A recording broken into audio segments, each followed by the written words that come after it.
berbicara tentang harga mengikut Yesus. Biasanya tema tersebut selalu membawa kita pada sebuah pertanyaan. Seberapa mahal nilainya harga yang harus kita bayar ketika kita memutuskan untuk mengikut Yesus dengan setia? Tekanannya ada pada diri kita, yaitu seberapa mahal harga yang harus kita bayar. Nah, Yesus, dia berkata, setiap orang yang mau mengikut aku, ia harus menyangkal dirinya, memikul salibnya, dan mengikut aku. Jadi ada 3 hal di sini Yesus sampaikan. Pertama, menyangkal diri, memikul salib, dan mengikut aku. Itulah semua harga yang harus kita bayar ketika kita memilih mengikut Yesus dalam hidup ini. Ternyata betapa berat konsekuensi yang harus kita terima.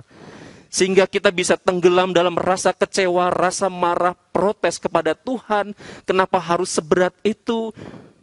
Kenapa ikut Yesus bukan jadi tambah senang, tapi justru ada banyak persoalan dan penderitaan dalam hidup kita. Kita menjadi kecewa. Karena ternyata kita justru tidak bisa mengikuti kehendak kita sendiri.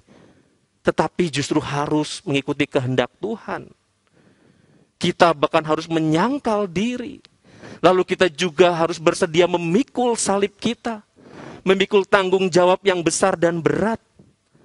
Ketika kita bertanya kenapa saudaraku itu juga harus menjadi salibku. Dia sering bohongi aku. Kenapa persoalan yang dihadapi oleh orang lain juga harus menjadi salibku. Mereka sering merugikanku. Kita melihat pilihan dalam hidup kita menjadi berkurang karena tidak boleh memberi diri dipimpin oleh dunia yang menawarkan begitu banyak kesenangan, kejayaan. Tetapi justru harus patuh dan setia mengikuti pimpinan Tuhan di dalam kehidupan kita, dalam bisnis kita, dalam pekerjaan kita, dalam mencari rezeki sehari-hari untuk keluarga. Lalu kenapa aku harus susah-susah ikut Yesus? Saudara terkasih, itulah jika kita memulai perjalanan beriman kita mengikut Yesus dari pertanyaan seberapa besar harga yang harus aku bayar. Karena fokusnya pada diri kita. Oleh karena itu kita akan memutarbalikkan pemikiran itu dengan pemahaman iman yang baru, yaitu kita harus mulai dari pertanyaan berapa harga yang telah Yesus bayar untuk menebus hidup kita. Maka pusatnya ada pada Yesus, pada Sang Juru Selamat. Jika kita memulai perjalanan kita mengikut Yesus dari pertanyaan itu, maka saudara yakinlah bahwa kita tidak akan menjadi lemah, tidak akan menjadi mudah kecewa, tidak akan bersungut-sungut dan protes kepada Tuhan. Sebab kita akan selalu tercengang oleh berapa nilai hidup kita yang telah Yesus bayar, telah Yesus tebus dari hukuman maut yang kekal. Maut kekal yang seharusnya menjadi bagian kita karena keberdosaan kita telah dibayar lunas oleh Yesus. Kita dapat belajar dari iman Abraham. Imannya tidak menjadi lemah. Walaupun ia melihat bahwa tubuhnya sudah sangat lemah, usianya sudah sangat lanjut, dan bahkan Sarah istrinya rahimnya pun telah tertutup katanya. Jadi sekalipun tidak ada dasar untuk berharap bagi Abraham, namun ia memulai dengan tetap percaya dan terus berharap kepada Allah. Kenapa itu? Karena Abraham juga telah memulai perjalanannya dengan iman kepada Allah.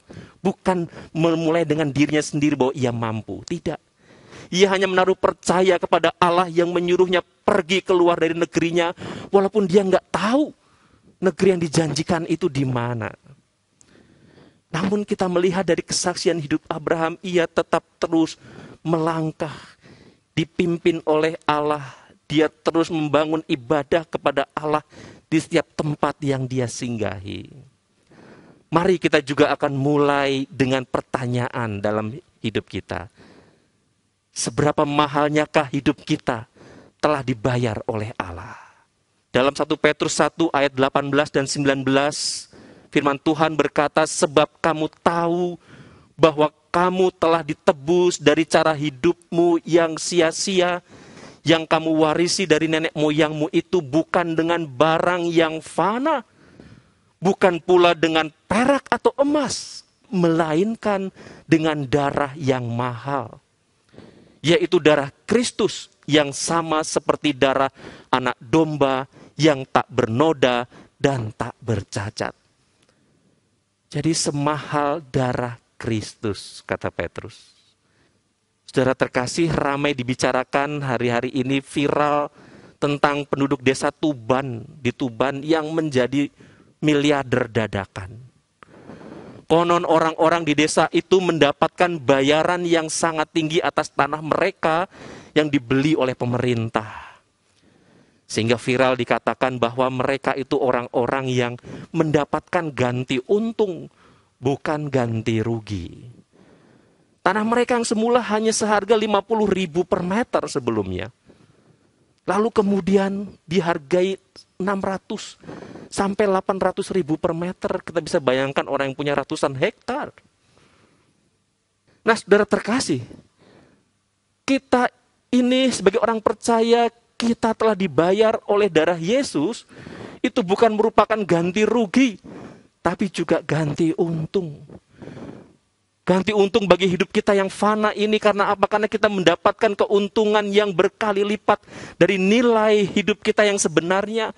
Yang sebenarnya nilainya bobrok, hina karena dosa-dosa kita. Lalu nilai hidup kita menjadi mulia dan berharga karena apa? Karena Tuhan yang telah menebus dengan hidupnya, dengan darahnya. Maka dia harus melewati segala jalan penderitaannya. Tetapi dia telah membayar harga yang sangat mahal bagi kita anak-anaknya. Jadi mari kita mau mengingat harga yang mahal itu oleh karena anugerah Tuhan. Maka pasti kita juga akan dimampukan untuk menjalani kehidupan beriman kita mengikut Kristus. Seberapapun harga yang harus kita bayar. Karena kita hendak memuliakan Dia yang layak untuk dipermuliakan.